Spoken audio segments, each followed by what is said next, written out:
kung sumasahod ka lang ng regular, hindi sapat. Hindi nare-realize ng iba talaga na pag nag-abroad ka, akala mo successful. Yung anak ko, umalis ako, natutulog, hindi ako nagpagpaalam. May mga time na, okay, wala tayong ulam, kanin na lang. No matter how noisy the world gets, no matter how loud the world gets, our goal is simple: influence and activate. You can always be louder. Be louder. Hey guys, what's up? Welcome to another episode of the Louder Podcast. It's still me, 2023, the Josh, and today, grabe, excited ako to go ahead and introduce to you a very good friend of mine. This person has been creating massive impact. He has been influencing a lot of people, lalo na dito sa Pilipinas. He has been creating transformation by giving people the opportunity to have their own negosyo sa pamamagitan ng kanyang software.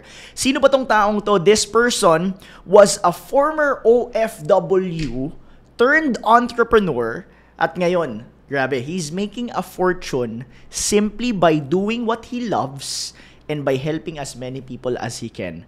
Paano ba nagawa to ng isang OFW na hindi nakagraduate? Let's find out sa ating episode ng Louder Podcast.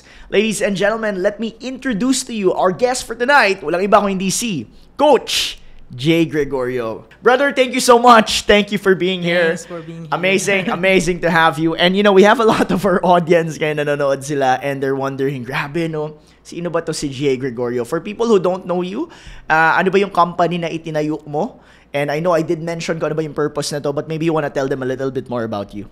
Yeah, sige. Mag-start tayo dun sa background ko. Sure. Yeah. Yun, former OFW ko.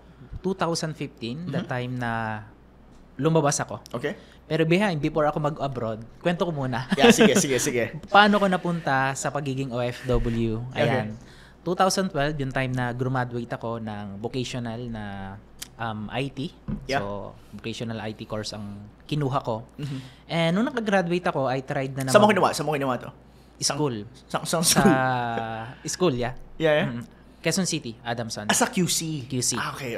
Sa Samson College. Samson, okay. And then that time, ano na ako noon, working student. Wow. Kaya ako nakagraduate ng 2 years is dahil nagtrabaho ko.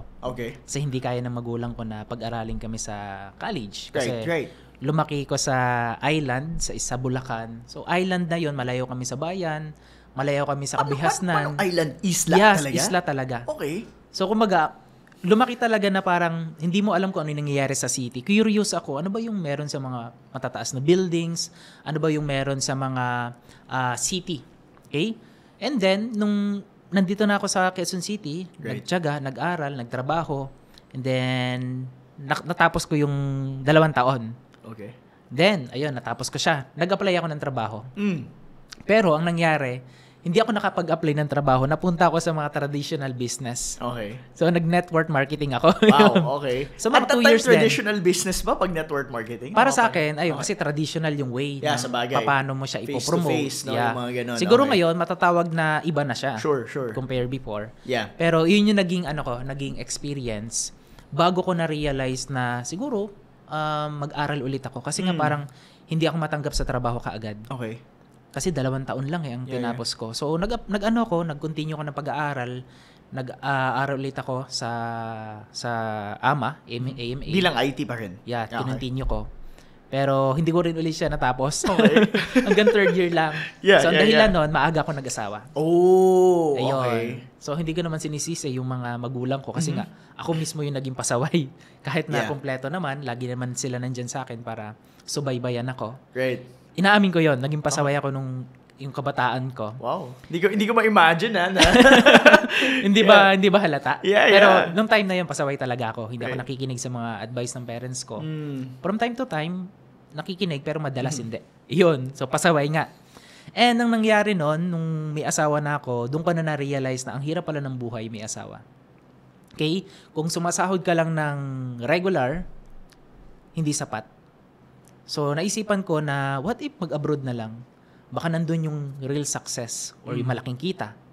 So, nag-abroad ako. 2015 yan. Yun. Sa tulong ng mga pinsan ko sa Dubai. Okay. So, nakalipad ako kaagad. Ayos. Mga after 1 month na okay na yung papel ko. And then pagdating ko dun sa Dubai, hindi pala ganun kadali yung situation nila. Mga pinsan ko, nagtatrabaho, ganito, ilang oras, umuwi. Pero marami rin akong mga na-meet na mga kababayan natin doon na mas malaki pa pala ang kinikita dito sa Pilipinas compared dun sa abroad. Yeah. At may mga kababayan tayo doon na nakita ko na nagtitinda ng barbecue sa isang lugar sa mga kapwa kabayan natin para lang makapag-survive sa pang-araw-araw. Kumbaga, ibig mong sabihin, mas malala pa. At Para a sa certain akin, point. nakita ko doon na hindi na-realize ng iba talaga na pag nag-abroad ka, akala mo successful na. Right. So, ang tingin ng mga Nandito. kaibigan mo, Yeah, oo. mga mahal mo sa buhay, okay ka doon. Yeah. Pero deep inside, hindi ka pala okay. Wow. Ayun. So, Wait, ako, may mga nakikita kang nagtitinda, sumasideline? sideline. Okay, Nagtitinda just ng to mga survive. Ulam, nagtitinda ng barbecue, kung Okay. ano may pwedeng maitinda, Yeah. to survive. Kasi nga sila yung mga kababayan natin. Hindi sapat yung kinikita doon. Makaramihan, walang trabaho. Wow. Walang trabaho. Ano, stuck sila doon? Yeah. Oh, wow. So, Okay. ganun yung... Ako, almost 6 months din Right. bago ko makapag-apply ng trabaho. Kasi ang ginawa ko doon, kaya Paano ka nabuhay doon? ayun, 6 months. Ang ginawa ko ganito dahil naturuan naman ako ng parents ko na maging madiskarte sa buhay. Yun. So pagdating ko dun sa Dubai, dahil meron akong kaalaman pagdating sa paggawa ng mga computer, Sure. nag-post ako sa isang group, sa isang Dubai group. Nag-join ako. Sino dito yung may sirang computer or laptop? Gagawin ko. Ang dami nag-reply. Lokal, mga yon. Mga lokal. Okay. So pinuntahan ko sila sa mga plat nila. Yeah. Pinuntahan ko and then ginawa ko yung mga laptop nila. And doon ako nakaipon na pang-apply ko sa trabaho. Magkano sinisingil mo? Mga 50 dirhams. Okay. And magkano yun sa peso before? Times 13, mga ano din yan, 1,000 plus. 1,500. 1,500. Oh, yeah. ganun. So, okay na rin. So, Yeah. dumiskarte lang ako. And then, meron akong trabaho nun, sumasideline pa rin ako sa mga other job. So, kasi hindi sapat yung trabaho ko Right. doon sa isang events company, ang sinasahod ko that time is around 25,000 peso. Yeah. Ayun yung sahod ko. Pero, syempre, may mga... Sahod mo abroad, Yeah, oo. 25K. Yeah, oo. Parang Pilipinas lang din yun Oo, yung gastos mo pa, pamasahe. Oo. So, ang ginawa ko, sabi ko sa pinsang ko, malayo kasi yung plot nila dun Yeah. sa trabaho ko. Pwede ba akong once a week na lang uuwi? Matutulog na lang ako dun sa opisina. So, meron kasing maliit na kwarto doon. Wala talagang kagamit-gamit, karton lang. Ah. Isang karton, walang unan. Everyday, dun ako natutulog. Para makatipid ng pamasahe at makapag-save at may padala ko sa Pilipinas. Wow.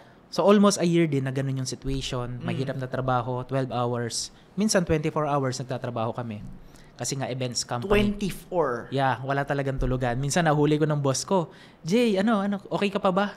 Talagang nakakatulog na lang ako sa mga lamesa, ganyan. Yeah. Kasi nga, hindi na kaya ng katawan ko. Wow. Yun yung time na ganito pala kahirap yung situation Oh, wow. kapag nasa abroad ka. Gagawin mo yung lahat para sa mga mahal mo, para kumita ng pera.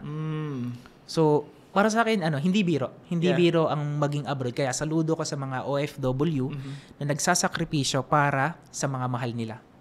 So, para sa akin iyon. I mean, grabe, I'm trying to understand kasi I remember may movie si Catherine Bernardo. Yung sa Hong Kong siya. Ano yan? Nakalimutan Yes. ko. Title yun. Basta, naiyak ako doon, bro eh. Kasi nakita ko doon, I think pinakita doon yung story ng mga tao, ng mga OFW sa Hong Kong. Yes. Actually, doon pumasok yung louder vision ko. Yes. Sabi ko, someday wala nang kailangan maging OFW. Someday yung opportunity nandito na sa bansa natin. I mean, you just sharing that, alam ko madami pa tayong pag-uusapan, pero it hits me so bad na ako kasi bro, I came from a family na may mga OFW din eh. Yes. And ako, ang daming marriages na nawawala, nasisira because of long distance being OFW. Kahit sabi mo na, hindi, bakit siya nagloko or bakit siya nagganyan. In my family, bro, ang daming ganun. Kasi matagal silang mahihiwalay. And in my head, hindi nangyari yun kung hindi mo kailangan mag-OFW eh. Yes. So, hindi nangyari yun kung hindi ka naging desperate to look for a job outside. And I know that there are a lot of kababayans na, ang dami tayong kababayan na they're really suffering abroad. They're suffering outside of this country. And iniisip ng mga tao na, sige, padala ka lang ng padala. Yes. No? And then, alam mo yung story ng anak? Anak ba yun? Yung kay Claudine Barreto? Anak ba yun? Diba, anak, hindi mo alam yun, no? yung ano lang, kanta na. Yung kanta, may kanta mo yun, anak. Kay Claudine Barreto yun. Grabe. Kasi si Claudine Barreto, sino yung nanay niya doon? Si Vilma Santos. Si Tita V. Tita V ba? si Vilma Santos, bro. Yeah. Parang, ba't di mo alam yun? Parang mas patanda ako sa'yo, bro. Grabe yung story kasi nun. Ano yun yung tipong pag-uwi niya, in-expect niya nakapag-ipon.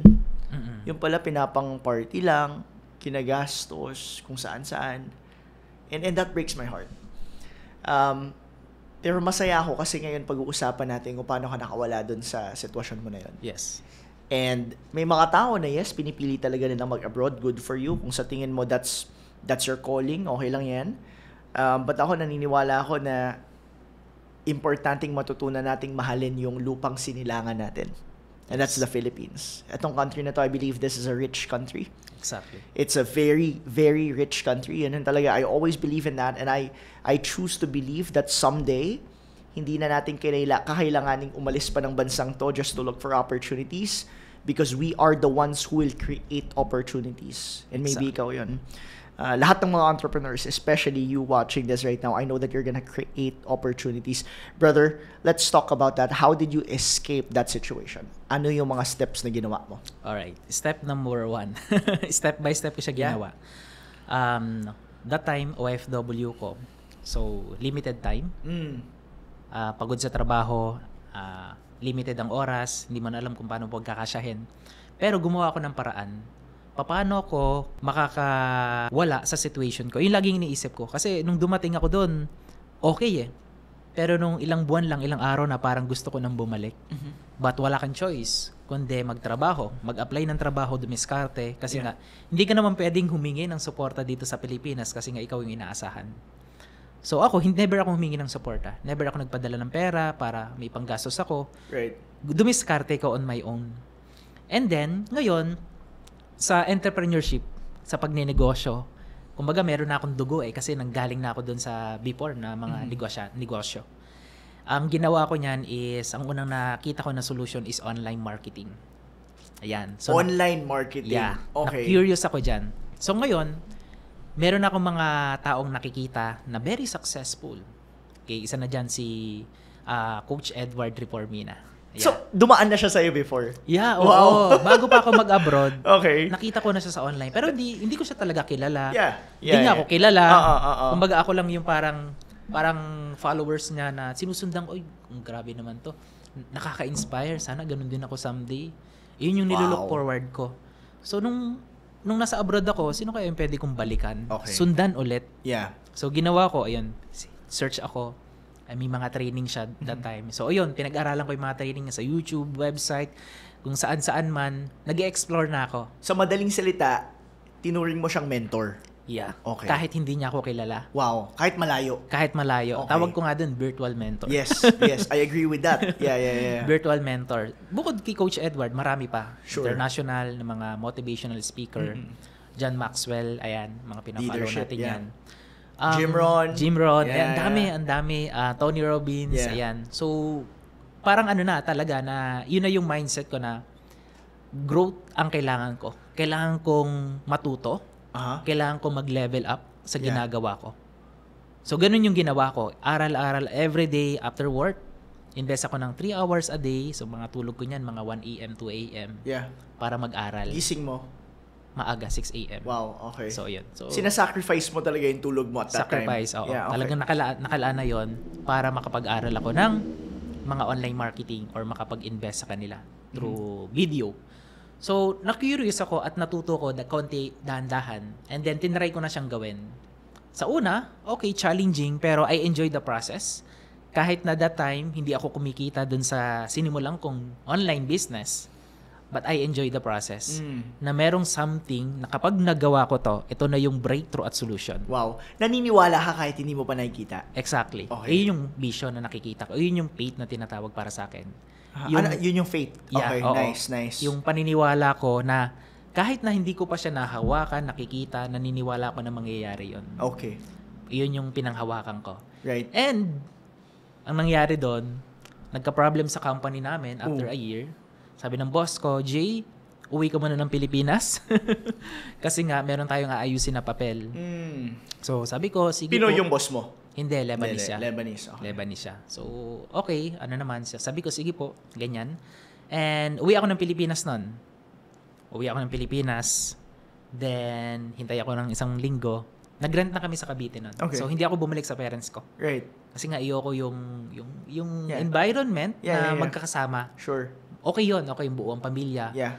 Pero, gusto ko ng ng Bumukod. kakaiba. Okay. Bumukod. Okay, Na maging okay. independent. Yeah. Kasi, that time, meron ako isang anak. I see. 1 year old. Kasi maaga kang nag-asawa at that Yes. time. How old were you then? Right now, No, before when Before. you got married? 8 years na kami. Yeah. So, 31 ako. 22? Ganyan, 22, Yeah, 23. yeah. Ganyan. Okay.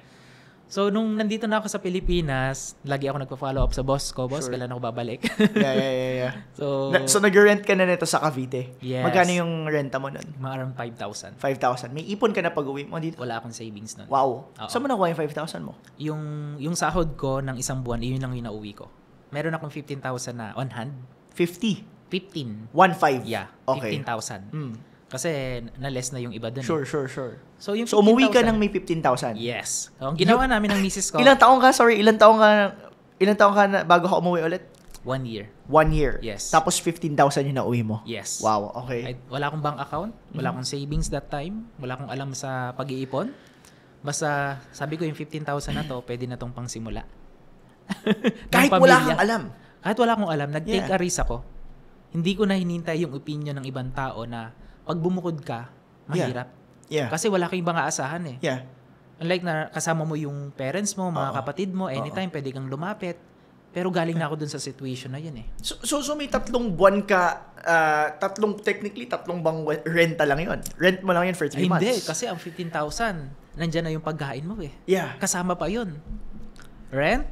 Siguro 1 month mo lang magagastos yun. Yes, Kung hindi exactly. nag-work ha. Kung hindi nag-work, magugutom ka after 1 month. Yes, exactly. 1 month ko lang siyang nagastos. Kasi nga, ang sabi sa akin ng Tapos boss may anak ko, pa kayo. yes, gatas. Wow. Ganon. So, yung 1 month sa akin, Oh, naging challenging kasi nga umaasa ako na makakabalik ako. sure. And then, Within a month, umaasa ka? yes, umaasa ko. Okay. Pero after a month, okay, siguro mga 1 month and 2 weeks, may results na, babalik na daw ako. Pero ang setup ganito, pupunta ako ng airport, then hawak ko yung papel, visit visa. Wala pa talaga yung papel na employment. Okay. Doon na lang daw lalakarin. Okay. So, ang nangyari ganito. Ang daming ganyan ah. Marami. Oo, marami. So, Yes. Visit tayo. Biyahe ulit papunta ng Dubai. Mm. So, nandun na kami sa immigration. Meron akong kasama nun, ka-work ko rin. Kasi dalawa kami magkasabay umuwi. Okay. Ayan. So, dalawa kami nun. So, nakakatawa ganito. Pagpunta namin dun sa immigration, so, buti si Mrs. sinatid ako. Okay. So, yung anak namin naiwan sa apartment, nandun yung kapatid niya, binilin muna namin. Isasakyan kayo nun, wala pa? Commute kami nun. Wow. That time, ang pocket money namin is mga 100 pesos. What? 100 pesos. 100 pesos. Babalik ako ng abroad nang wala akong on hand na pera. Kasi nga wala naman akong pera, wala akong Wala savings. kang bank account. Walang bank account, walang Okay. savings. Take a risk ulit. Mm. And ito nangyari. Nung nasa immigration na kami, tinanong kami, syempre gano'n naman, di ba? Yes, Usually. yes. Oh. Saan kayo pupunta? Mga, maayos na yung pagtanong nila. Yeah.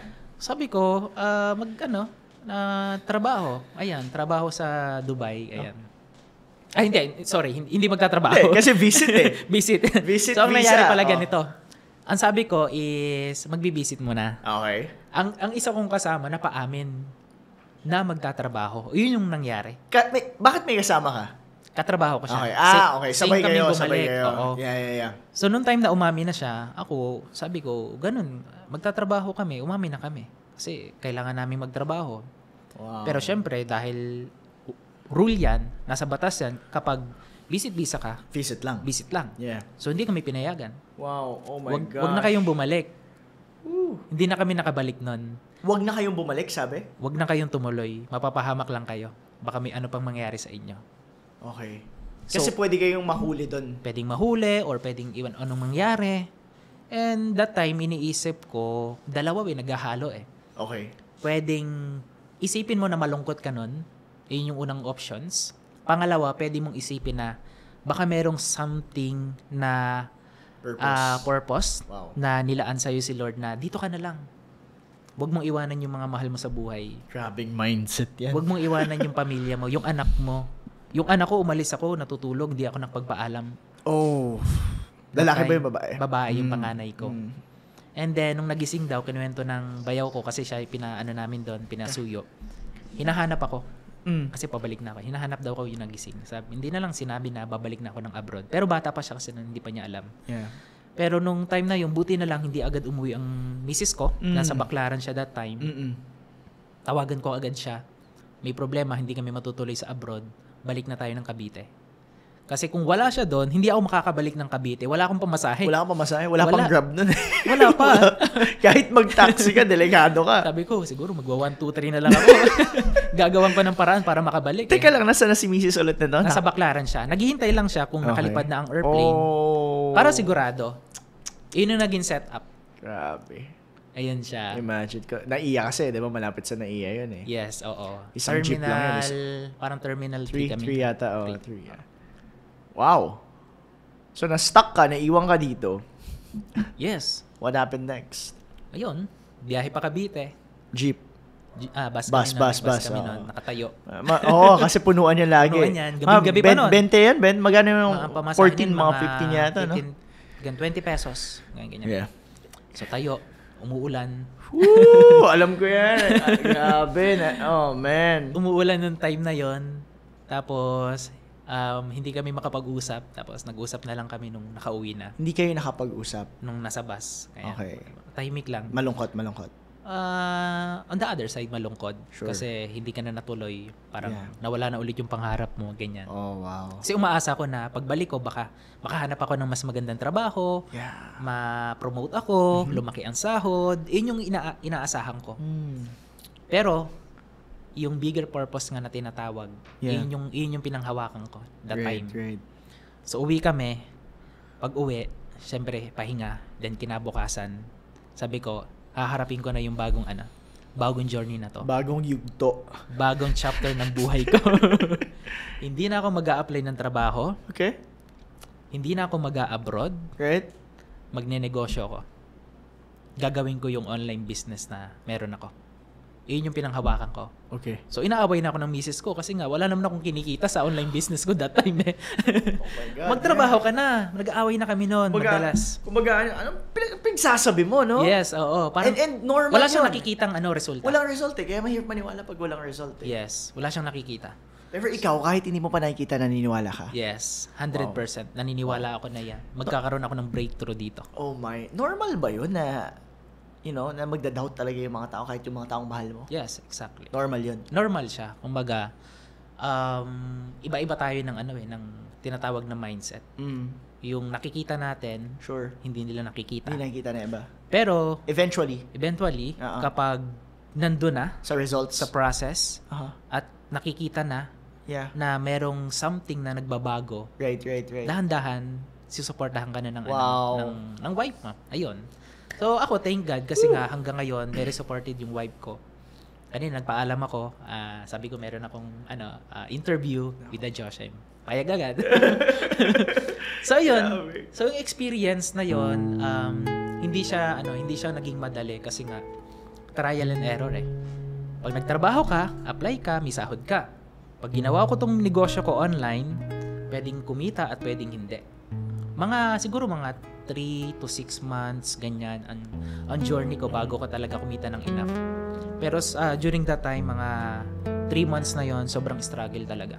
Great. May mga time na, okay, wala tayong ulam, kanin na lang. Kanin lang. Oo. Asin meron. Yes. Toyo. Meron naman, asukal. Toyo. Ayan, nagwawalan Asukal? ko ng asukal, toyo, kalamansi. Kapag walang ulam. Kanin tsaka asukal, parang suman yata. Oo, pwede na yun. Lagyan mo lang ng tubig. Kasi Okay. wala kang pambili ng ulam. Wow. And may isang gabi, ito yung pinaka lowest point na na-experience ko sa buhay ko. Yeah. Yung anak ko humihingi ng panggatas. Sabi ng anak ko, Daddy, ganyan. So sabi naman ni Mrs., timplahan ko ng gatas. So pag-check ko dun sa lagayan ng gatas, walang laman. Wala talagang laman. And pag-check ko sa bulsa ko, sa wallet ko, wala ring laman. Wow.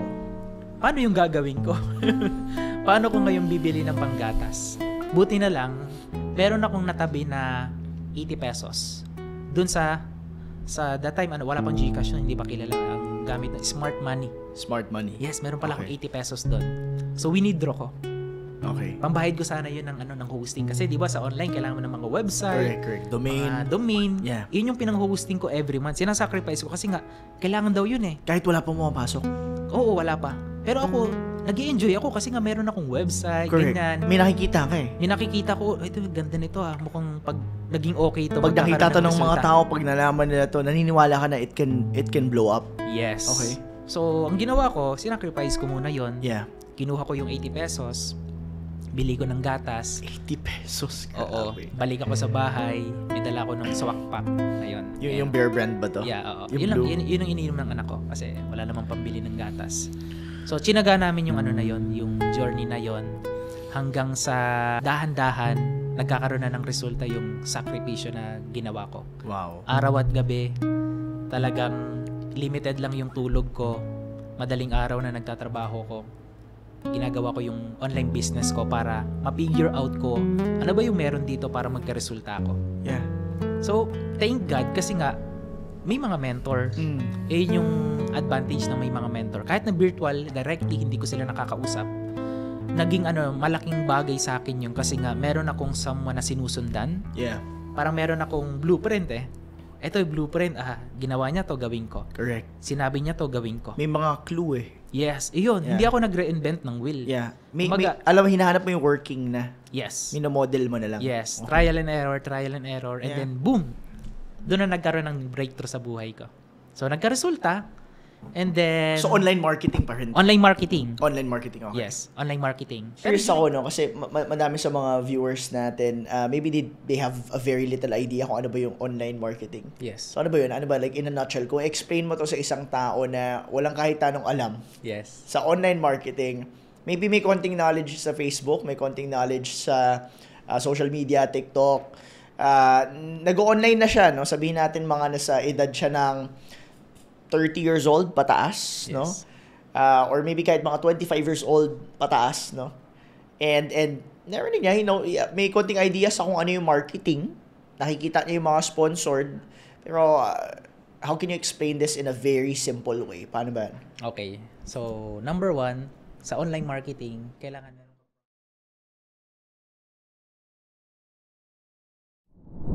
No matter how noisy the world gets, No matter how loud the world gets, our goal is simple: influence Empower. and activate. You can always be louder. Guys, if you want to find out more about this video at kung gusto mong tapusin yung kwento ni Jay Gregorio, go ahead and click the link below so you can be part of our latest program, Pinoy Entrepreneur Blueprint. This is for you if you want to be a full-blooded Pinoy entrepreneur. Kung seryoso ka sa negosyo mo and you want to be successful this 2023, go ahead, click the link below. We'll see you inside.